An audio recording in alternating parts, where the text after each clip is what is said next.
Breaking news in the disappearance of little Aveion Lewis. Cops in Roanoke, Virginia say signs indicate the child is no longer alive. Sad report, Mrs. Kilo died. Heartbreaking, to be exact. We've learned now cops are looking into the stepfather's story. Little Avion's family has said this never really added up from the beginning, and cops say they don't think there was a kidnapping. We'll clear all this up for you. There it is as we see this cute little guy. Authorities believe he's no longer with us. Joining us to talk about it, welcome back, former police detective Steve Cardy, and also back with us, Michelle Sagona, investigative journalist. And always you can check out updates on these stories, michellesagona.com. Michelle, why do authorities bring the sad news that they don't believe little Aveion is alive? Well, apparently, Mike, there was just a press conference about 20 minutes ago, and they came out and they said that they believe possibly that Aveion was actually dead before this alleged abduction, and they are not working this case as an abduction anymore at this point. They have, of course, from the beginning of the investigation, they've raised helicopters, they set up checkpoints, they were passing out questionnaires to residents all throughout the neighborhood. They've asked to search their homes, and folks have been complying, and they've been coming forward with information. The stepfather has spoken out to a few local networks as well. Let's listen to that. The stepfather, and Michelle, correct me if I go wrong here on his story, but this is the way he told it, I believe, that there were three suspicious guys hanging around the apartment.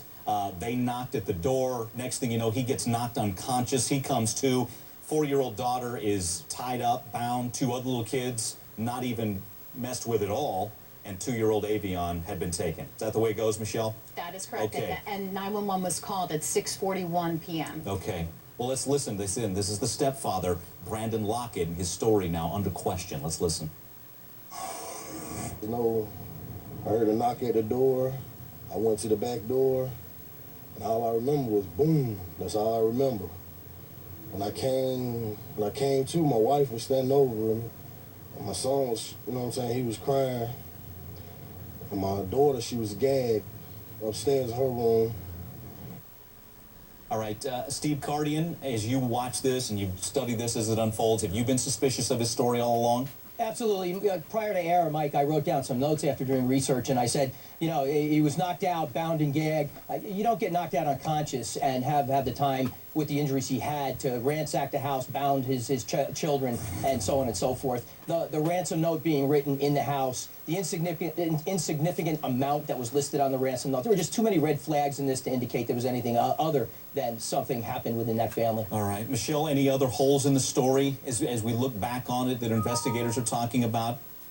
Well, at this point, you also have to think that there are 3 abductor descriptions that are a lot of detail was given to those. And for someone who was allegedly knocked out and for only 4 children to be inside at the time under the age of 4, one has to think, well, where do these descriptions come from? Number one, where does this 1990 Chevy Blazer come from? And what did cops, in fact, find on surveillance, if anything, throughout the area?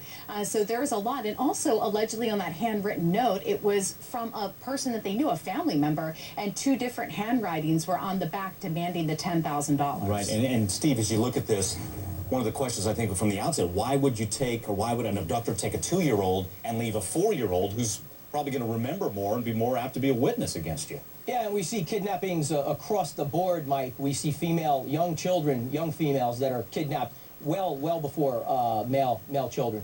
One last thing, Michelle, as we look at the family dynamic, who is the father of little Aveion? Who's the biological father? Do we know that? Well, that's a very interesting point, and that's something that I have asked investigators about, but they will not comment on Aveion's real father for some reason.